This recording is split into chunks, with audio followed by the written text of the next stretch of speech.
Everyone, आज के video का टॉपिक थोड़ा सा अलग है। आई एम श्योर पिछले कुछ दिनों में आपने भी सुना होगा कि कोई स्टार्टअप यूनिकॉर्न बन गया या कोई स्टार्टअप ने सीरीज सी या सीरीज डी में मिलियंस ऑफ डॉलर्स रेस किए हैं। तब आई एम श्योर आपके दिमाग में भी ये सवाल आया होगा कि ये स्टार्टअप्स को वैल्यू कैसे किया जाता है।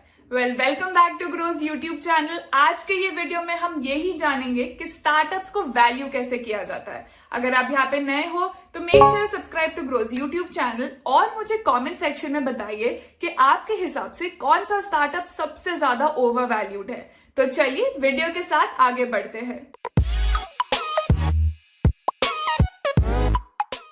तो सबसे पहले हम जानेंगे कि प्री मनी और पोस्ट मनी वैल्यूएशन का मतलब क्या होता है।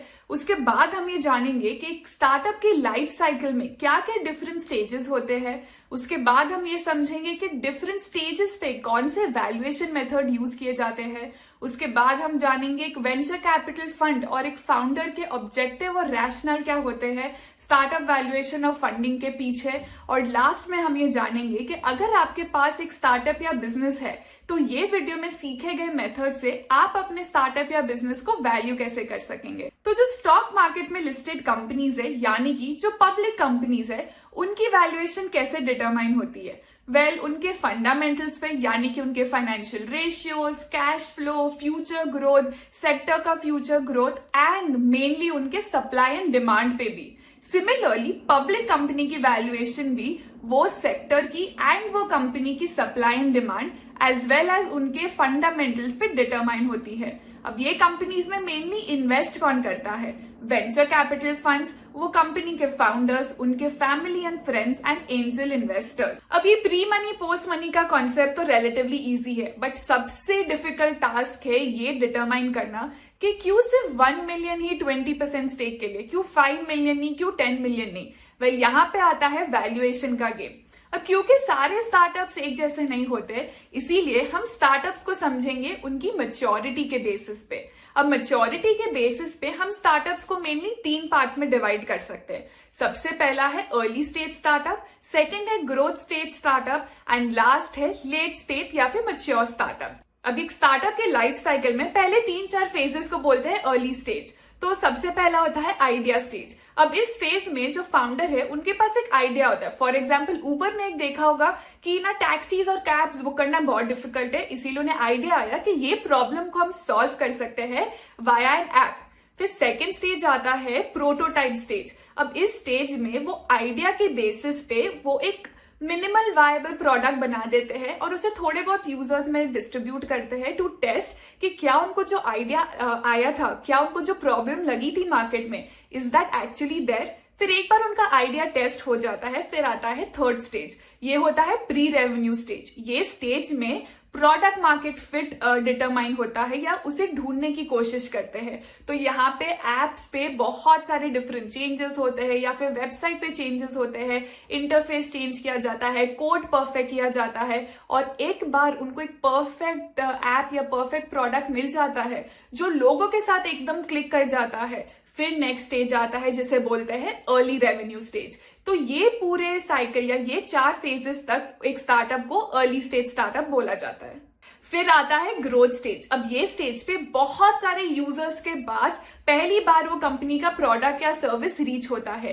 ये इसीलिए होता है क्योंकि जो कंपनी है वो अपने मार्केटिंग और एडवर्टाइजमेंट पे बहुत ज्यादा फोकस करती है और क्योंकि उनका प्रोडक्ट बहुत अच्छा है और उनको प्रोडक्ट मार्केट फिट मिल गया है इसीलिए यूजर्स भी प्रेफर करते हैं उनके प्रोडक्ट या सर्विस को यूज करना।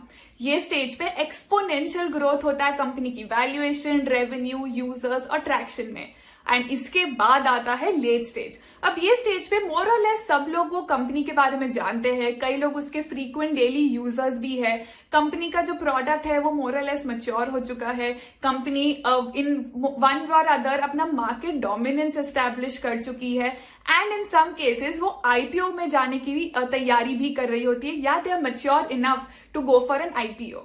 इसी के साथ अब देखते हैं कि जो स्टार्टअप के 3 स्टेजेस होते हैं इस हर स्टेज में कौन से वैल्यूएशन मेथड्स यूज किए जाते हैं। सबसे पहला स्टेज है ग्रोथ फेज। अब ये स्टेज में कंपनी के पास कुछ खास रेवेन्यू नहीं होता, कंपनी अपनी स्ट्रैटेजी बार बार चेंज करती रहती है to find the product market fit. इसीलिए ये स्टेज पे डिस्काउंटेड कैश फ्लो जैसे मेथड्स यूज नहीं किए जाते। ये स्टेज पे इन्वेस्टर्स मेनली फाउंडर और उनके आइडिया के बेसिस पे इन्वेस्ट करते हैं। उनका इंटेंशन ये होता है कि ग्रोथ फेज में एक्सपोनेंशियली कंपनी ग्रो करेगी और तब बहुत सारे इन्वेस्टर्स भी आ जाएंगे। इसीलिए वो अर्ली स्टेज में ही इन्वेस्ट करना चाहते हैं, क्योंकि तब वो एक बहुत ही कम भाव में वो कंपनी में एक्सपोजर ले सकते हैं या फिर इन्वेस्ट कर सकते हैं, और जब ग्रोथ फेज में उसकी वैल्यू इंक्रीज हो तब उनको बेनिफिट होगा। अब ये फेज में वो यूजुअली ट्रांजैक्शन कंपेरेबल मेथड से कंपनी को वैल्यू करते हैं। फिर आता है ग्रोथ स्टेज। अब ये स्टेज में कंपनी रेवेन्यू जनरेट करना शुरू कर देती है। ऑल्सो कंपनी के पीएनएल और बैलेंस शीट थोड़े मैच्योर हो जाते हैं। इसीलिए इस स्टेज पे रेवेन्यू मल्टीपल या फिर कोई और ऑपरेशनल मेट्रिक मल्टीपल यूज किया जाता है कंपनी को वैल्यू करने के लिए। अगर हम एक एग्जाम्पल के साथ समझे तो जो भी सैस कंपनीज होती है उनको कुछ समय पहले तक 20x रेवेन्यू मल्टीपल मिलता था। यानी कि अगर कंपनी की 1 करोड़ सेल है तो कंपनी की वैल्यू 20 करोड़ हो जाएगी। बट अभी रिसेंटली देखा गया है कि ये जो रेवेन्यू मल्टीपल जो 20 का था आज 40 और कुछ केसेस में इवन 100x उनको मल्टीपल मिल रहा है। यानी कि 1 करोड़ रेवेन्यू की कंपनी को 100 करोड़ की वैल्यूएशन भी मिल रही है। अब ये स्टेज में कोई और ऑपरेशनल मेट्रिक्स भी यूज किए जा सकते हैं। फॉर एग्जाम्पल कोई डिलीवरी कंपनी के लिए the number of deliveries they make, या फिर कोई एडटेक कंपनीज के लिए the number of students they have. ये इन फैक्टर्स का भी मल्टीपल लेके कंपनी को वैल्यू किया जा सकता है। और फिर आते हैं लेट स्टेज स्टार्टअप्स। अब जब तक कंपनी ग्रोथ फेज में होती है तब उनका मेन एम होता है कि रेवेन्यू ज्यादा से ज्यादा इंक्रीज करे और मार्केट शेयर कैप्चर करे। पर जब कंपनी लेट स्टेज में आती है तब उनके पास ऑलरेडी मार्केट डोमिनेंस होता है and now they shift their focus to profitability. इसीलिए ये स्टेज पे discounted cash flow along with trading multiple method use किया जाता है। तो यहाँ पे कंपनी के फ्यूचर कैश फ्लोज प्रिडिक्ट किए जाते हैं और उस बेसिस पे उनकी वैल्यूएशन डिटरमाइन होती है, या फिर उनके रेवेन्यू या प्रॉफिटेबिलिटी रेशियो के मल्टीपल के बेसिस पे कंपनी को वैल्यू किया जाता है। तो ये था एक बेसिक आइडिया कि कौन से स्टेज पे स्टार्टअप की वैल्यूएशन कैसे की जाती है। But at the end of the day वो स्टार्टअप का आइडिया क्या है, एज वेल एज वो सेक्टर कितना ज्यादा फेवर में है और उसके मार्केट सेंटिमेंट्स कैसे है, उस बेसिस पे वो स्टार्टअप की वैल्यूएशन डिटरमाइन होती है। स्टार्टअप वैल्यूएशन जो है वो एक एग्जैक्ट साइंस नहीं है और बहुत ही ज्यादा सब्जेक्टिव है। जो वेंचर कैपिटल फंड्स है जो इन स्टार्टअप्स में मेनली इन्वेस्ट करते हैं वो एक्सपेक्ट ही ये करते हैं कि उनके 10 इन्वेस्टमेंट में से 8 इन्वेस्टमेंट्स फेल हो जाएंगे। बट जो 2 इन्वेस्टमेंट है वो इतना एक्सपोनेंशियली ग्रो करेंगे कि उनके पूरे कैपिटल पे उनको रिटर्न मिल जाएगा। इसीलिए वो इतना फिक्सेट नहीं करते कि उनको स्टार्टअप वैल्यूएशन राइट मिले। इंस्टेड वो ये फोकस करते हैं कि जो बहुत ही हाई ग्रोइंग या हाई पोटेंशियल स्टार्टअप्स है जिनका आइडिया बहुत ही रेवोल्यूशनाइजिंग है और फ्यूचर बहुत ज्यादा ब्राइट है, वो स्टार्टअप्स को अर्ली स्टेज पे डिस्कवर करे और उनमें इन्वेस्ट करे।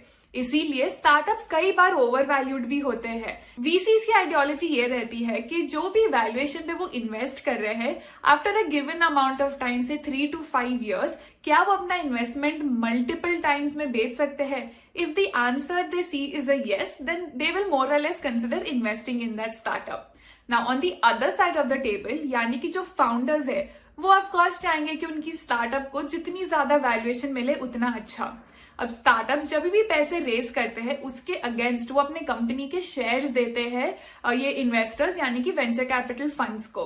अब जितनी ज्यादा वैल्यूएशन उतना कम स्टेक फाउंडर्स को डाइल्यूट करना पड़ेगा।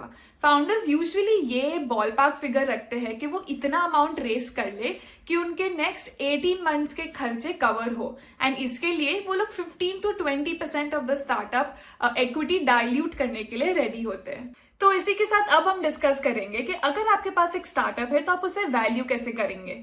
तो सबसे पहले आपको आपके स्टार्टअप की प्रोफाइल बनानी होगी on the basis of industry, geography, stage of development of product, B2B और B2C, target market, customer persona. इसके बाद आपको ऐसे स्टार्टअप्स ढूंढने हैं जिनकी प्रोफाइल आपके स्टार्टअप से सिमिलर हो। ऐसे स्टार्टअप्स आपको LinkedIn, Crunchbase, Tracxn as well as YourStory से मिल जाएंगे। ये स्टार्टअप्स आइडेंटिफाई करने के बाद आपको MCA यानी कि मिनिस्ट्री ऑफ कॉर्पोरेट अफेयर के पोर्टल पे जाके PAS3 and PAS form 4 download करना है। ये आप खुद या फिर आपके CA की मदद से डाउनलोड कर सकते हैं। अब ये यहाँ पे आपको इन्फॉर्मेशन मिल जाएगी कि वो स्टार्टअप्स ने कौन से वैल्यूएशन और कौन से इन्वेस्टर्स से पैसा रेज किया है। एंड देन आपके स्टार्टअप और जो स्टार्टअप की इन्फॉर्मेशन आप देख रहे हो उनमें जो भी सारे डिफरेंसेस है उसकी बेसिस पे वैल्यूएशन एडजस्ट करके आप आपकी स्टार्टअप का वैल्यूएशन डिटरमाइन कर सकते हो। With that, we come to the end of this video. I hope आपको एक बेसिक आइडिया लगा होगा कि स्टार्टअप की वैल्यूएशन कैसे की जाती है, VCs की मेंटालिटी क्या होती है, फाउंडर्स की मेंटालिटी क्या होती है, और अगर आपको आपके स्टार्टअप को वैल्यू करना है तो आप वो कैसे कर सकते हो। अगर आपको स्टार्टअप्स, फंडिंग के रिलेटेड और वीडियोस देखने हैं तो मुझे कमेंट सेक्शन में बताइए। With that, don't forget to subscribe to Groww YouTube channel. अगर आपको ये वीडियो अच्छा लगा तो इसे लाइक कीजिए। See you in the next video. Till then, good bye.